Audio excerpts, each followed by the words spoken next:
ಸೂರ್ಯಾಸ್ತದ ನಂತರ ಈ 3 ಕೆಲಸಗಳನ್ನು ಮಾಡಿದರೆ ಹಣ ಹರಿದು ಬರುತ್ತೆ. ಲಕ್ಷ್ಮೀ ದೇವಿ ಯಾವ ಮನೆಯಲ್ಲ ನೆಲೆಸಿರುತ್ತಾಳೋ ಅಂತಹ ಮನೆಯಲ್ಲಿ ಬಡತನ ಎಂಬುದೇ ಇರುವುದಿಲ್ಲ. ಹಣದ ಸಮಸ್ಯೆಗಳು ದೂರಾಗಲು ಪ್ರಾರಂಭಿಸುತ್ತದೆ.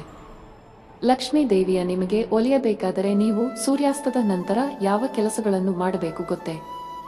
ಸೂರ್ಯಾಸ್ತದ ನಂತರ ಇವುಗಳನ್ನು ಮಾಡಿ. 1. ಕರ್ಪೂರವನ್ನು ಹಚ್ಚಿ ಪೂಜೆ ಮಾಡಿ.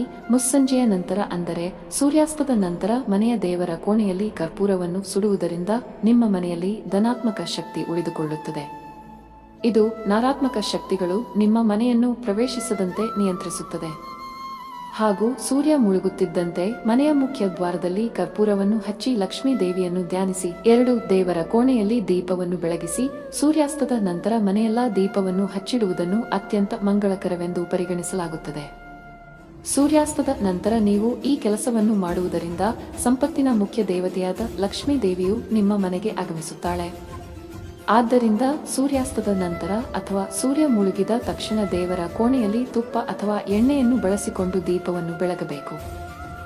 ಈ ದೀಪವನ್ನು ನಿಮ್ಮ ಮನೆಯ ದೇವರ ಕೋಣೆಯಲ್ಲಿರುವ ಲಕ್ಷ್ಮೀ ದೇವಿಯ ವಿಗ್ರಹ ಅಥವಾ ಫೋಟೋದ ಮುಂದೆ ಇಡಬೇಕು.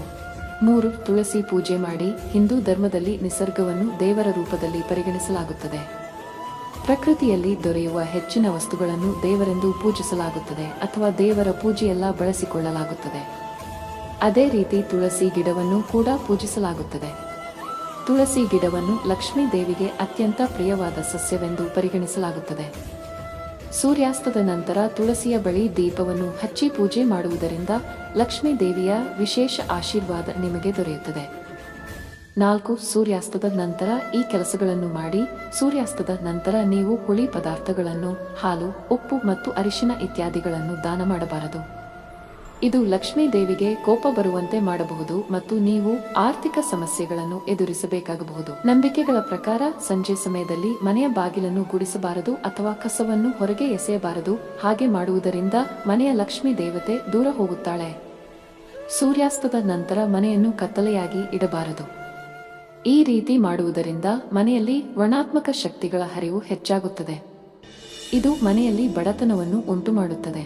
ಸೂರ್ಯಾಸ್ತದ ನಂತರ ತುಳಸಿ ಪೂಜೆ ಮಾಡುವುದು, ದೀಪ ಹಚ್ಚಿಡುವುದು, ಕರ್ಪೂರವನ್ನು ಸುಡುವುದು ನಿಮಗೆ ಲಕ್ಷ್ಮೀ ದೇವಿಯ ಆಶೀರ್ವಾದವನ್ನು ತರುವುದು.